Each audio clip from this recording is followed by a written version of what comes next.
सबसे पहले एक हेडर फाइल लगाएंगे। अच्छा हम एक काम करते हैं, एक सी वही सी का प्रोग्राम इधर बनाते हैं, हम पता करिए। तो अगर हम सी का प्रोग्राम बनाएंगे दो नंबर को जोड़ने का, तो क्या लिखेंगे सबसे पहले लिखेंगे हैश इंक्लूड stdio डॉट, ये लिखेंगे। आगे क्या लिखेंगे, hash include coreio dot h। अगर हम इसको आप लोग सी का प्रोग्राम रन कराने के लिए कौन सा सॉफ्टवेयर यूज करते थे? टर्बो सी। तो टर्बो सी में मानते हैं, तो टर्बो सी में क्या लिखा जाएगा फिर इसके आगे void main, ऐसे लिखा जाएगा। फिर इसके अंदर क्या लिखा जाएगा? सबसे पहले हमें दो नंबर को जोड़ना है ना, सबसे पहले हमें दो वेरिएबल लेने पड़ेंगे। तो दो वेरिएबल लेते हैं, दो वेरिएबल में लिए इंटीजर टाइप के a और b, यहाँ पे a और b ले लिया, और एक c वेरिएबल लिया जिसमें दोनों आंसर को जोड़ेंगे। आगे क्या करेंगे हम लोग? अब मान लीजिए हमें यूजर से इनपुट भी लेना है, यूजर से इनपुट भी चाहिए, तो क्या लिखेंगे printf, यहाँ पे लिखेंगे एंटर अ नंबर या एंटर टू नंबर्स, एक ही बार में करा लेते हैं, एंटर टू नंबर्स। फिर क्या लिखेंगे स्कैनर। फर्स्ट ईयर के स्टूडेंट ध्यान दें, नेक्स्ट ईयर आपको नेक्स्ट सेमेस्टर में आपको पढ़ना है सीएस में, और जो फर्स्ट ईयर इलेक्ट्रॉनिक है, सेकेंड ईयर इलेक्ट्रॉनिक है, उसको भी आगे जस्ट फाइनल ईयर के फर्स्ट सेमेस्टर और फिफ्थ सेमेस्टर पढ़ना है आपको। तो अभी मैं आपको कंपैरिजन दिखा रहा हूं, मैं अभी आपको सी नहीं पढ़ा रहा हूं, मैं आपको दिखा रहा हूं कि एक इसका प्रोग्राम देखते हैं और एक इसका प्रोग्राम देखते हैं। तो यहां पे क्या लिखेंगे परसेंटाइल डी लिखते हैं। अब फिर से परसेंटाइल डी लिखेंगे तो दो नंबर चाहिए, फिर यहां पे लिखेंगे m% a variable m% b variable. अब इसके बाद c वेरिएबल में a और b को दोनों को जोड़ देंगे, और फिर यहां पे लिखेंगे printf, मैंने लिखा परसेंटाइल d c। इससे क्या आएगा, दोनों जुड़ के क्या आ जाएंगे। कितने लाइन का हमने प्रोग्राम बनाया? साइड में लिखा हुआ है 10 नंबर 10 लाइंस का हमने प्रोग्राम बनाया। और जब हम पहली बार जैसे फर्स्ट ईयर इस टाइप के प्रोग्राम हमने आपने फर्स्ट ईयर में अभी आपने प्रोग्रामिंग नहीं पढ़ी थी और आप लोगों ने प्रोग्राम देखा, तो जब पहली बार आप प्रोग्रामिंग देखते हैं ये कि दो नंबर को जोड़ने के लिए 10 लाइन लिखनी पड़ेगी, उसी दिन से आपको लगता है प्रोग्रामिंग बहुत टफ चीज है ना, है ना। अब हमने तो ये सीखा दो नंबर को जोड़ना, मतलब दो मान लीजिए 10 और 15 को जोड़ना है, सिंपली जोड़ दिया। ये तो हम क्लास 1 से पढ़ते हुए आ रहे हैं, दो नंबर को जोड़ना बहुत आसान होता है। लेकिन जब आपने ये पढ़ा पहली बार कि दो नंबर को जोड़ने के लिए आपको इतनी कोडिंग लिखनी पड़ेगी और फिर इसको रन करा दे, तो चलो थोड़ी देर की सोचो कि इसमें एक एरर आ जाए, है ना। तो मैंने एक सेमीकोलन नहीं लगाया है तो उतने से एरर आ जाएगी। अब एरर आ जाएगी तो यहाँ तक तो ठीक था कि तो 10 लाइन लिखनी है, 10 लाइन लिख के दो नंबर जुड़ जाएंगे, लेकिन दो नंबर तो वैसे भी जोड़ सकते थे।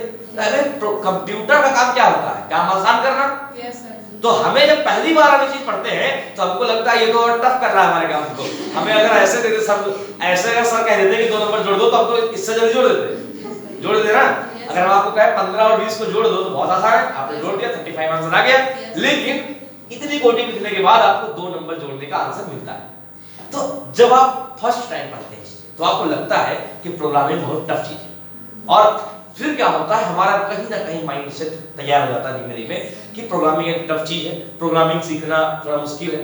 तो पॉइंट ये है कि प्रोग्रामिंग टफ नहीं है, प्रोग्रामिंग थोड़ा सा सही तरीके से सीखा जाए। हाँ, अभी तक सभी लोग सी सीखते थे सबसे पहले, लेकिन आज की डेट में अगर आप सी से भी पहले पाइथन सीखें तो काफी इजी है। अगर हम यही प्रोग्राम पाइथन में बनाएंगे तो कितने लाइन में बन जाएगा? पाइथन में अगर हम ये प्रोग्राम बनाए, चलिए इसके पहले समझिए इस पूरे प्रोग्राम में जो मेन पॉइंट है वो पता है क्या है बेटा? मेन पॉइंट ये है कि हमने दो वेरिएबल लिए, दोनों वेरिएबल में यूजर से दो वैल्यू इनपुट करवाई, दोनों को जोड़ा, यही मेन पॉइंट है। बाकी सब जो लिखा है वो सिर्फ कहानी है। कहानी का मतलब यह है वो कंप्यूटर को समझाने की चीज है, वो बस कंप्यूटर को बताने के लिए है कि ये सब चीजों का इस्तेमाल करना होता है। ये नियम है, बहुत सिंपल शब्दों में ये रूल्स है कि वॉइड या मेन लिखे बिना प्रोग्राम नहीं बनेगा, या वहां पर सेमीकोलन लगाना है, यहां पे कर्ली ब्रेस लगाना है, वहां हैश इंक्लूड stdio या coreio लिखना है, ये सब क्या है? नियम है। ये रूल्स के चक्कर में ही हमारी प्रोग्रामिंग टफ लगने लगती है।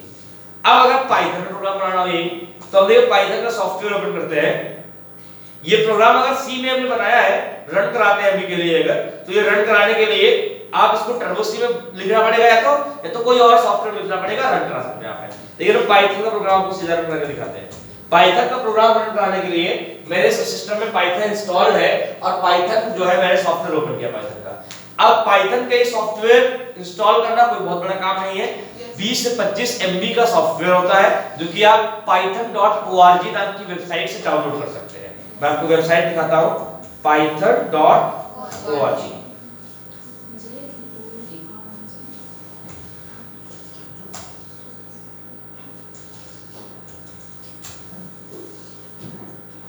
ये वेबसाइट, तो python.org नाम की वेबसाइट पे जाएंगे आप और सिंपली यहाँ पे देखिए बटन आ रहा है डाउनलोड का, डाउनलोड पे जाइए और सॉफ्टवेयर डाउनलोड कर लीजिए। फ्री ऑफ कॉस्ट होता है, अगर नहीं डाउनलोड करना हो तो आप हमसे ले लीजिएगा पेन ड्राइव में। लेकिन अभी देखिए हमने क्या किया होगा, हमने इस सॉफ्टवेयर को डाउनलोड किया, डाउनलोड करने के बाद इसको सिंपल इंस्टॉल किया। अगर आपने आज तक कोई भी सॉफ्टवेयर इंस्टॉल किया होगा तो वही नियम है इसका भी, 1-2 बार नेक्स्ट करना है, फिनिश हो जाएगा काम होगा, मात्र 1 मिनट लगता है।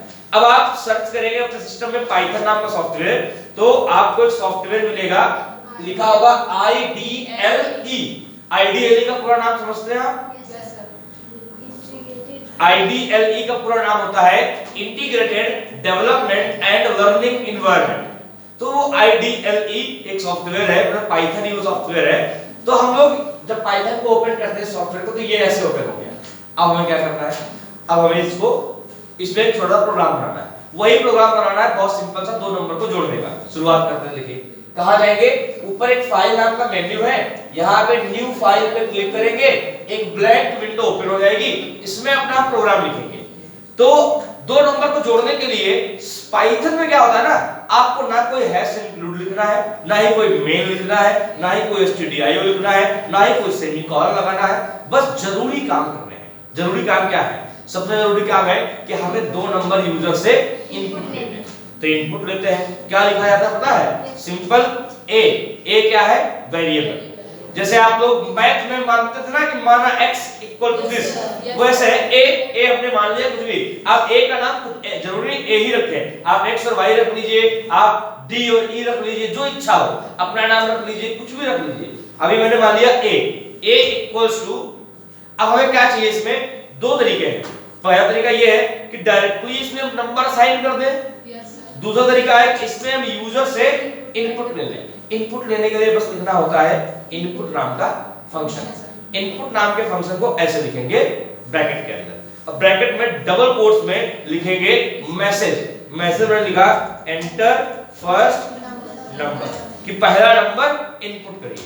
पहली लाइन में क्या लिखा हुआ है? a इक्वल टू इनपुट और एंटर फर्स्ट नंबर। तो आप जब इस प्रोग्राम को रन कराएंगे तो आउटपुट में पता है क्या आएगा? आउटपुट में सबसे पहले एक मैसेज आएगा जो कि लिखा है मैंने एंटर फर्स्ट नंबर। फिर जो आप नंबर इनपुट करेंगे वो नंबर जाकर के a वेरिएबल में स्टोर हो जाएगा। अब सेम तरीके से आपको लिखना है b इक्वल टू इनपुट और इसमें लिख देंगे एंटर सेकंड नंबर। फिर जब ये हो जाएगा तो अब क्या करना है, a और b दोनों को जोड़ देना है। तो a c equal to a plus b, semicolon नहीं लगाना है, जरूरत नहीं, लगा देंगे तो भी कोई दिक्कत नहीं आएगी। फिर क्या लिखना है? प्रिंट, और प्रिंट में c, बन गया प्रोग्राम 4 लाइन में। तो जब आप पाइथन सीखते हैं तो आपको समझ में आता है कि बाकी जो चीजें थी लिखी वो सब सिर्फ नियम कानून थे, वो उतने जरूरी नहीं थे। पाइथन में इन चीजों को हटा दिया गया। पाइथन में क्या किया गया कि पाइथन को इतना इजी बनाया गया कि जितना जरूरी कोडिंग है ना, सिर्फ उतना ही कोडिंग आप करें। इस प्रोग्राम को रन कराते हैं, रन कराने के लिए मुझे इस प्रोग्राम को पहले सेव करना पड़ेगा। सेव करने के लिए आपके पास 2 तरीके हैं, आप कंट्रोल S बटन दबाएं या फिर ऊपर फाइल नाम का जो मेन्यू आ रहा है उसमें जाकर के आप सेव के बटन पे क्लिक कर दें। देखिए ध्यान से, यहाँ पे ऊपर एक फाइल नाम का मेन्यू आ रहा है, इसमें ऑप्शन आ रहा है सेव। तो सेव पे क्लिक कर सकते हैं या कंट्रोल S बटन दबा सकते हैं। इसको सेव करते हैं, कहीं सेव कर सकते हैं। मैं इसको डेस्कटॉप पे एक मेरा सेमिनार नाम का फोल्डर मैंने बना रखा है, उस फोल्डर के अंदर हम इसको सेव करते हैं। देखिए तो ये फोल्डर में इसको हम सेव करेंगे, प्रोग्राम का नाम देंगे कुछ भी, मान लीजिए प्रोग्राम का नाम दिया प्रोग्राम 1, ठीक है ना, ज्यादा कोई कॉम्प्लिकेटेड नहीं दिया, प्रोग्राम 1। अब इसमें ऑटोमेटिक .py लग जाएगा। अब मैंने बस प्रोग्राम को सेव किया, प्रोग्राम 1 नाम दे करके, अब क्या करना है, इसको रन कराना है। रन कराने के देखिए ऊपर एक रन नाम का मेन्यू आता है और इसमें बटन आएगा रन मॉड्यूल। इस पे जब आप क्लिक करेंगे तो देखिए आउटपुट में सबसे पहले क्या आया, एंटर फर्स्ट नंबर। मैंने डाल दिया कुछ भी, 8 डाल दिया मैंने, एंटर किया, फिर क्या आया, एंटर सेकंड नंबर, मैंने डाल दिया 4, आंसर आया 84। ये तो नहीं चाहिए था आपको, क्या आना चाहिए था, 12 आना चाहिए था। अब इसने जोड़ दिया, A और B की वैल्यू को जोड़ दिया है, लेकिन कौन से तरीके से जोड़ा है इसने, ऐड नहीं किया है, कॉन्कैटिनेट कर दिया है, आपस में ज्वाइंट कर दिया है। 8 और 4 को 12 होना चाहिए था, बट ये 84 हो गया। ऐसा क्यों हुआ, ऐसा इसलिए हुआ क्योंकि जो हमारा वेरिएबल है, देखिए हमने यहाँ पे कहीं पे भी ये नहीं बताया है कि एक वेरिएबल इंट है या फ्लोट है या स्ट्रिंग है या कैर है, हमने कहीं नहीं बताया। तो हमें थोड़ा सा और इसमें काम करना होता है, जरा सा एक छोटा सा काम ये है कि जो आपने इनपुट फंक्शन लिखा हुआ है ना, इसी इनपुट फंक्शन को एक और नए फंक्शन के अंदर इंट नाम के फंक्शन के अंदर डाल देते हैं। मतलब इनपुट के पहले क्या लिखना होता है, इंट और ब्रैकेट लगा दो, लास्ट में ब्रैकेट क्लोज कर दो। अब देखिए इनपुट फंक्शन को हमने पूरा इंट नाम के फंक्शन के अंदर रख दिया। अब रन कराते हैं इसको, यहाँ पे रन किया मैंने इसको, अब आंसर आया एंटर फर्स्ट नंबर, मैंने इनपुट किया 8, फिर आया एंटर सेकंड नंबर, इनपुट किया 4, आंसर आ गया। तो प्रोग्राम में देखिए इस बार जो हमने प्रोग्राम बनाया उसमें मात्र 4 लाइन्स है, और इसमें प्रोग्राम जब थोड़ी कोडिंग कम हो जाएगी तो इससे क्या रहता है, प्रोग्रामिंग सीखना इजी हो जाता है।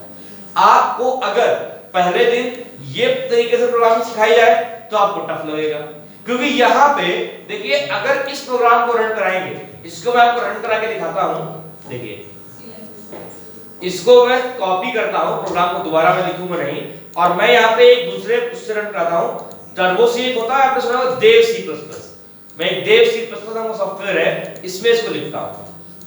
ये प्रोग्राम मैंने पेस्ट किया, वॉइड मैंने हटा दिया है क्योंकि इस सॉफ्टवेयर में वॉइड सपोर्ट नहीं करता है। सेव किया मैंने इस प्रोग्राम को, सेव कर दिया इसको मैंने डेस्कटॉप पे सेमिनार नाम के फोल्डर के अंदर प्रोग्राम 2 नाम से। अब देखिए इसको रन कराते हैं, ये भी कोडिंग है, ये कोडिंग मैंने इस सॉफ्टवेयर में लिखी है सी के, और ये कोडिंग मैंने पाइथन के सॉफ्टवेयर में लिखी थी। अब देखिए यहाँ पे इसको अगर रन कराएंगे तो आंसर क्या आया, एंटर 2 नंबर्स, 4 5 मैंने इनपुट किया, आंसर आ गया 9। ये भी प्रोग्राम, इस प्रोग्राम का भी आंसर सेम आ रहा है।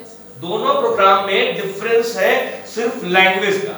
मतलब यूं समझ लें कि लैंग्वेज का मतलब क्या होता है, जैसे आप हिंदी में नमस्ते बोले और इंग्लिश में हेलो बोले, दोनों का मीनिंग तो एक ही है।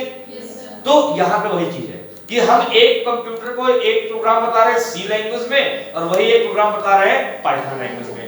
मीनिंग दोनों का सेम है, दोनों में ही 2 नंबर जोड़े जा रहे हैं, लेकिन यहाँ प्रोग्राम 10 लाइन का है और यहाँ प्रोग्राम 4 लाइन का है। अब यहाँ पे देखिए इस प्रोग्राम में कहीं पर भी प्रोग्राम में सेमीकोलन नहीं लगा हुआ है। इस प्रोग्राम में देखो यहाँ पे बहुत जगह पे सेमीकोलन लगाया है। अब यहाँ अगर छोटी सी टाइपिंग मिस्टेक हो जाए आपसे, सेमीकोलन गलती से एक ना लगाए आप इस प्रोग्राम को रन कराएंगे तो देखिए प्रोग्राम नहीं रन करेगा। बहुत सारी किताबों में आप सी प्रोग्रामिंग पढ़ सकते हैं, हर किताब में सी के प्रोग्राम लिखे होते हैं। आप उन प्रोग्राम को देख करके कंप्यूटर में सी का प्रोग्राम बना के रन करा सकते हैं। हर किताब में सी का प्रोग्राम लिखा होता है एग्जांपल के लिए, और उसका आउटपुट भी लिखा होता है, देखा होगा आपने। लेकिन उस प्रोग्राम में ये नहीं लिखा होता है किताब में कहीं पे भी कि एरर आ जाए तो क्या करना है ना। और जब एरर आती है तो एज अ स्टूडेंट हम परेशान हो जाते हैं, हमें लगता है कि ये क्या हो गया, 2 नंबर जोड़ने थे, इतना बड़ा क्या हो गया इसमें। तो पॉइंट ये है कि आपको अभी ये प्रोग्रामिंग लैंग्वेजेस बहुत यूजफुल जरूर है, लेकिन अब ये बहुत पुरानी भी हो चुकी है। इनसे क्या है, इनके अलावा मार्केट में जो लेटेस्ट लैंग्वेज आई है उनका काफी ज्यादा यूज हो रहा है और उन्हीं से हर काम हो रहा है। अब इसमें बेनिफिट क्या है, इसमें बहुत सारे ऐसे प्रोग्राम हैं, बहुत सारी ऐसी कोडिंग है जो आप 100 लाइन की कोडिंग को 10 लाइन के प्रोग्राम में बना सकते हैं। अब फायदा क्या होगा इससे? पहला फायदा ये हुआ कि आपके लिए पाइथन जैसी लैंग्वेज सीखने में इजी है।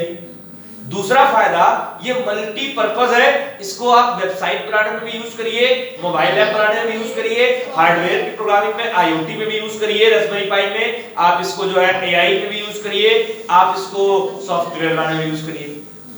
दूसरा फायदा ये, तीसरा फायदा ये है इसका कि आपको कम कोडिंग करनी पड़ेगी और ज्यादा आउटपुट या ज्यादा काम आप कर पाएंगे।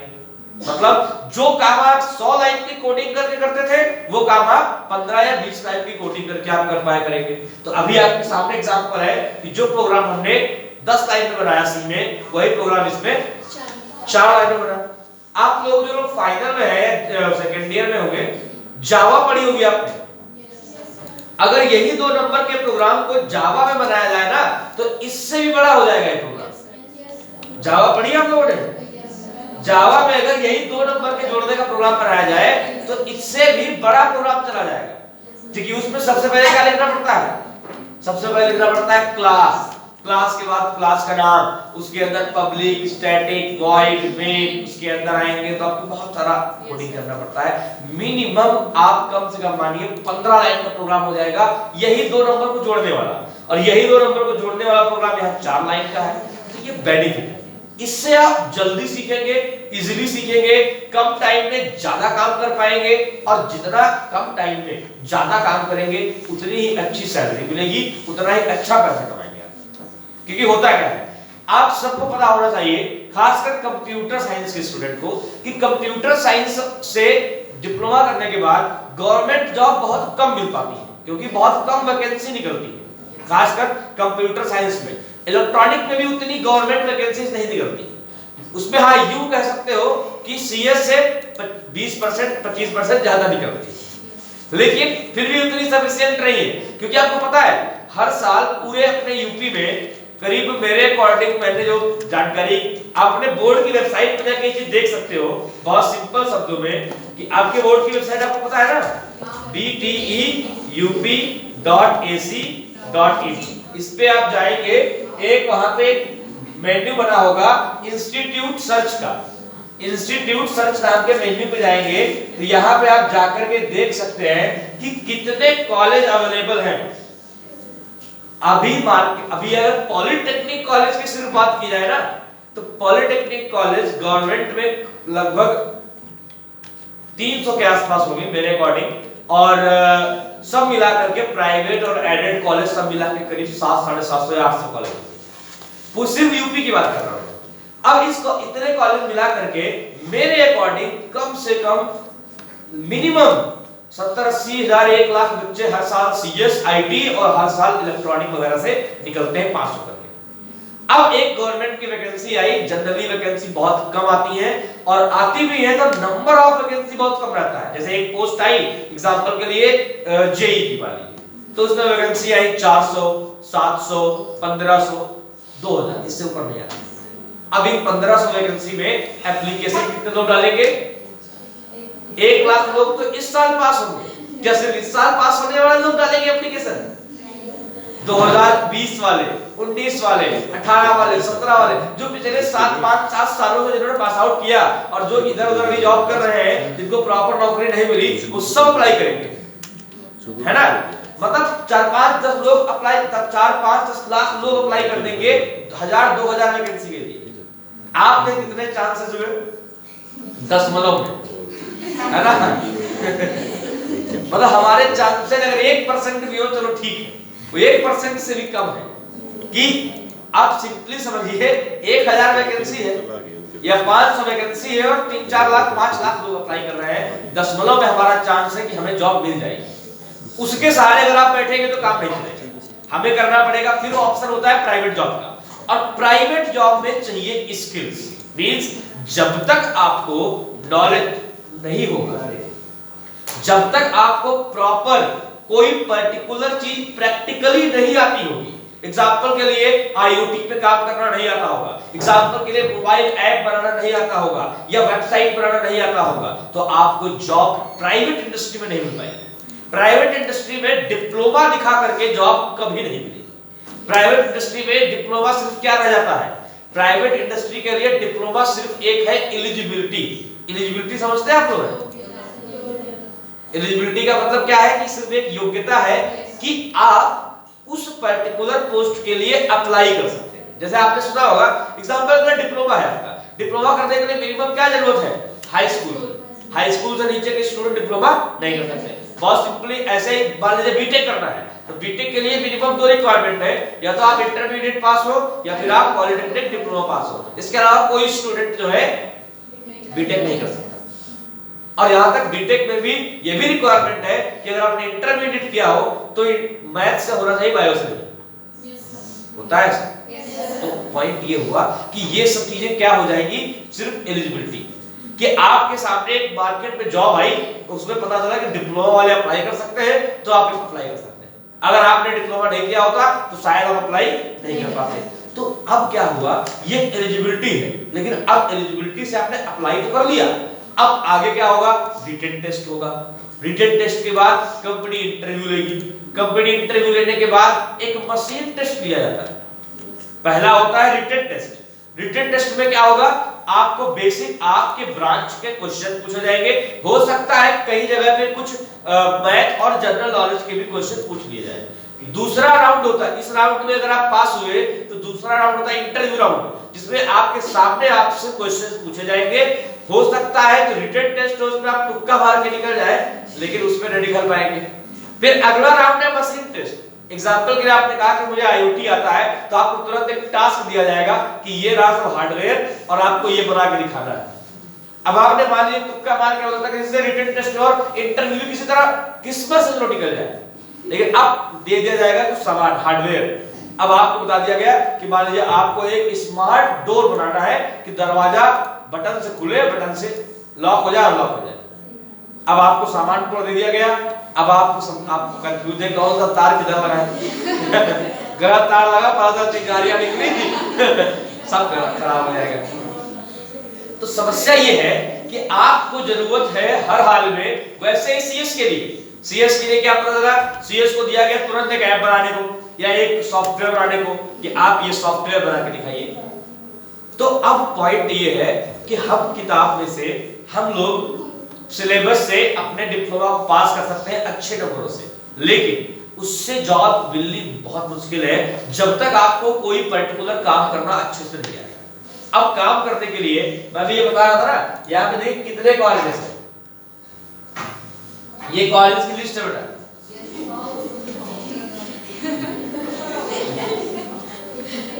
मैं तो बहुत कम बताया था बेटा, 1417 कॉलेज।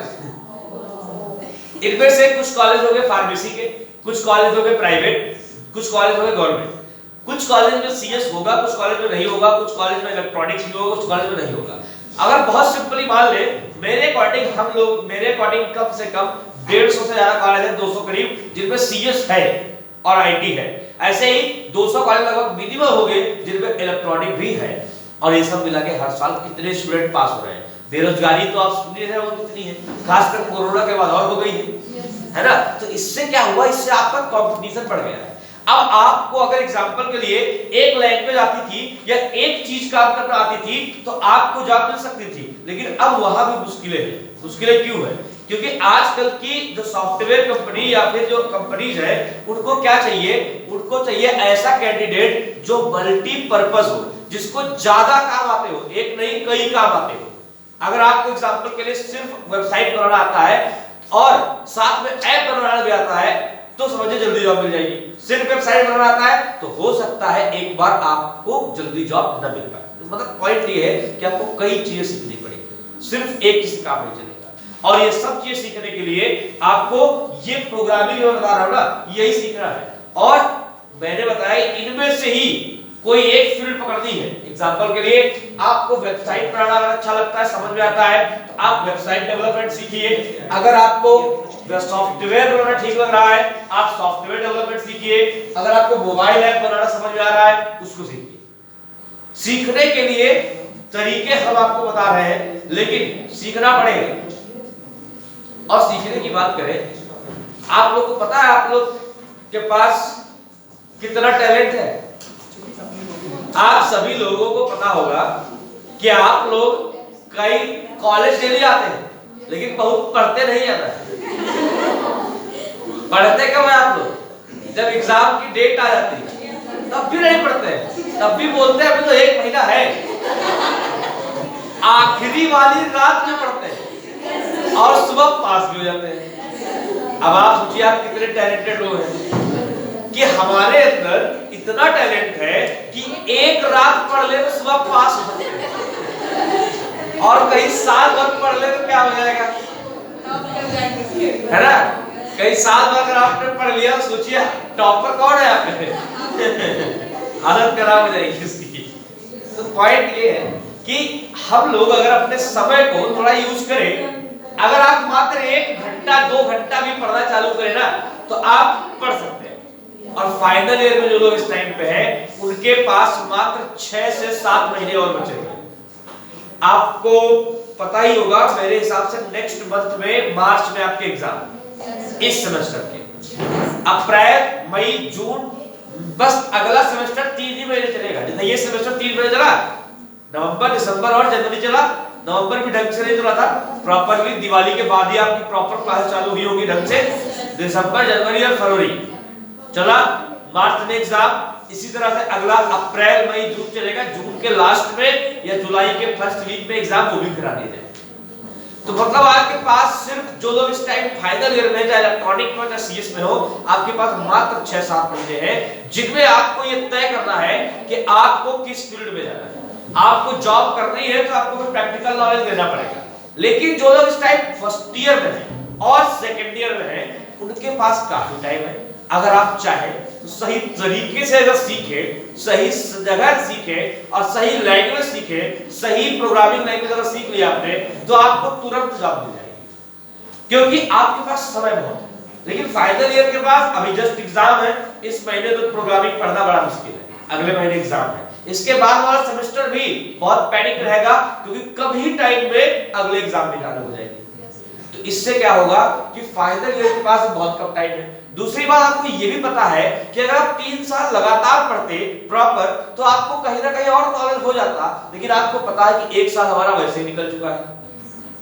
इससे कहने के लिए हम लोग पास तो कर दिए गए उस सेमेस्टर में, लेकिन हमारा कई सारा इंपॉर्टेंट सब्जेक्ट गायब हो गया। सेकंड ईयर जो इस टाइम पे फाइनल ईयर में होगा उन लोगों ने जावा शायद पढ़ी ही ना हो, क्योंकि उसी सेमेस्टर में थी, इस सेमेस्टर में आपको पास कर दिया गया था, है ना? तो पॉइंट ये है कि ये सब चीजें ऐसी है जो लोग इस बार सेकंड ईयर में है उन लोगों ने सी नहीं पढ़ी होगी ढंग से, क्योंकि उनको भी पास कर दिया गया। तो इससे क्या होगा बेटा ना, आपका नॉलेज कम रह जाएगा, मार्केट का कंपटीशन वैसे ही हाई है, तो आपके लिए मुश्किलें बढ़ रही है। मुश्किलें अगर बढ़ रही है, अब 2 तरीके, अगर आपको इसी फील्ड में जॉब करना है तब तो आपको प्रोग्रामिंग सीखनी पड़ेगी, अदरवाइज आप दूसरी फील्ड पकड़ सकते हैं। मान लीजिए आपने एसएससी बैंकिंग की तैयारी कर ली, या फिर आखिरी ऑप्शन है, फिर कुछ नहीं बचा, आखिरी ऑप्शन है फिर घर बैठने के लिए डिप्लोमा नहीं कर रहे ना, डिप्लोमा करने आए इंजीनियर बनेंगे आप। तो इंजीनियर घर बैठ के क्या करेगा? घर में कौन सा सॉफ्टवेयर बनाएगा? तो घर में नहीं खड़ा होगा। घर में आप अपने पेरेंट्स को भी अभी से पहले से ही समझा के रखिए, बता के रखिए कि डिप्लोमा के बाद हमें ये करना है, यहाँ जाना है, यहाँ पे पढ़ाई करनी है, यहाँ पे ट्रेनिंग करनी है, यहाँ पे जॉब करनी है, पहले से बता के रखना पड़ेगा, पहले से प्रिपेयर करना पड़ता है। क्योंकि बहुत सारे आज भी ऐसे बहुत सारे लोग होंगे जिनको अभी भी आपके पिताजी या आपके मदर ये कहेंगे कि बेटा बाहर ना जाओ, यहीं पे देख लो, शामली में ही कुछ देख लो। कितने लोग लोकल के हैं, कितने लोग लोकल शामली के रहने वाले हैं? काफी लोग है ना। बाकी लोग बाहर से इधर ही साइड से है, वेस्ट साइड से, या फिर कोई लखनऊ की साइड से भी है, पूर्वांचल की साइड से काफी। आप कहाँ से बेटा? अच्छा, इलाहाबाद। बैठिए। तो आप कहाँ से बेटा? और बहुत है कहाँ? बनारस। आप कहाँ से? बनारस और इलाहाबाद काफी लोग हैं। आप कहाँ से बेटा? कानपुर। आजमगढ़। तो देखिए उतनी दूर से आप यहाँ पढ़ने के लिए अगर आए हैं तो इसका मतलब ये है कि आप इसके बाद खाली नहीं बैठना है। अगर खाली बैठ गए तो ये 3 साल यहाँ इन्वेस्ट करना, 3 साल घर से दूर रहना, ये करने के लिए नहीं किया था। तो आपको थोड़ा अवेयर होना है, आपके पास अभी भी समय है कि आप चीजों को सीख सकते हैं। आप मोबाइल ऐप और वेबसाइट डेवलप करना सीखिए। अभी हम आपको एक वेबसाइट डेवलप करके भी दिखाएंगे, एक सॉफ्टवेयर बना के भी दिखाएंगे तुरंत, और उसको चला के दिखाएंगे।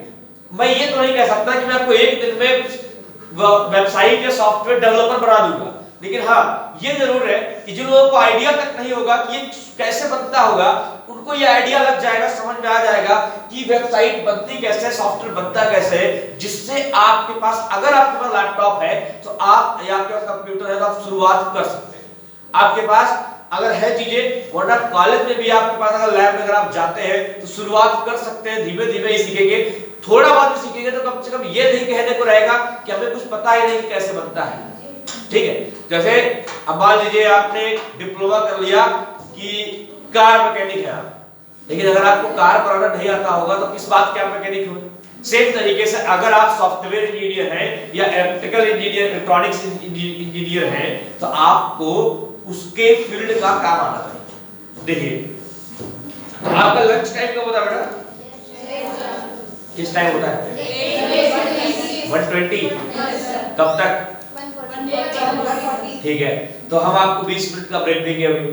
फिर हम लोग क्या करेंगे, हम एक वेबसाइट बनाएंगे, एक सॉफ्टवेयर बनाएंगे और उसको बना करके सीखेंगे कि किस तरह से चीजें बनती हैं। और इसके बाद में देखिए, फिर अगर हम लोग बात करें, आप लोगों का एक फाइनल सेकेंड ईयर में एक समर ट्रेनिंग होता है इलेक्ट्रॉनिक का भी और सीएस का। फर्स्ट ईयर में जो स्टूडेंट्स हैं वो यदि चाहे तो फर्स्ट ईयर में ही वो समर ट्रेनिंग कर सकते हैं। इससे बेनिफिट ये होगा कि कल को जो चीजें आप सेकेंड ईयर में और फाइनल ईयर में पढ़ने वाले हैं वो चीजें आपको पहले से आती रहेंगी, तो आपके लिए चीजें बहुत आसान हो जाएंगी, बहुत ज्यादा इजी हो जाएंगी। अगर आप चाहें तो आप फर्स्ट ईयर में ही ट्रेनिंग कर सकते हैं। इससे होगा क्या, सेकेंड ईयर में आपका आएगा internet and web technology, Java, final year आपका आएगा पीएचपी, पाइथन, ये सब आपको पहले से आता रहेगा। सेम तरीके से जो स्टूडेंट इलेक्ट्रॉनिक के हैं वो अगर फर्स्ट ईयर में ट्रेनिंग करते हैं तो अगले साल जो आईओटी सी आने वाला है आपका एम्बेडेड सिस्टम, वो आपको पहले से ही आता रहेगा। और पहले से आने से क्या होगा कि डिप्लोमा भी आपका अच्छे नंबर से निकलेगा। दूसरी बात, प्रैक्टिकल नॉलेज होगा। जब हम लोग सिखाते हैं अपने यहाँ पे ना, तो पूरा हम लोग प्रैक्टिकल नॉलेज देते हैं। हमारे यहाँ पढ़ाए हुए कई सारे स्टूडेंट यहाँ बैठे हुए भैया, आप लोग उनसे पूछ सकते हैं कि हम लोग एक भी किताब का इस्तेमाल नहीं करते पढ़ाते हुए। हम लोग जब भी पढ़ाते हैं ना, कंप्लीटली इधर काम करवाते हैं, इधर आपसे करवाते हैं डायरेक्टली। इससे क्या होता है, आप डायरेक्ट प्रैक्टिकल चीज सीखते हैं। जो लोग के पास लैपटॉप होता है वो लोग लैपटॉप अपना लेकर के आते हैं और पढ़ते हैं। जिन लोगों के पास लैपटॉप नहीं होता है हम उनको लैपटॉप तक प्रोवाइड करते हैं ताकि आप प्रैक्टिकली सीख सके चीजों को कैसे होती है। इलेक्ट्रॉनिक के स्टूडेंट को हम लोग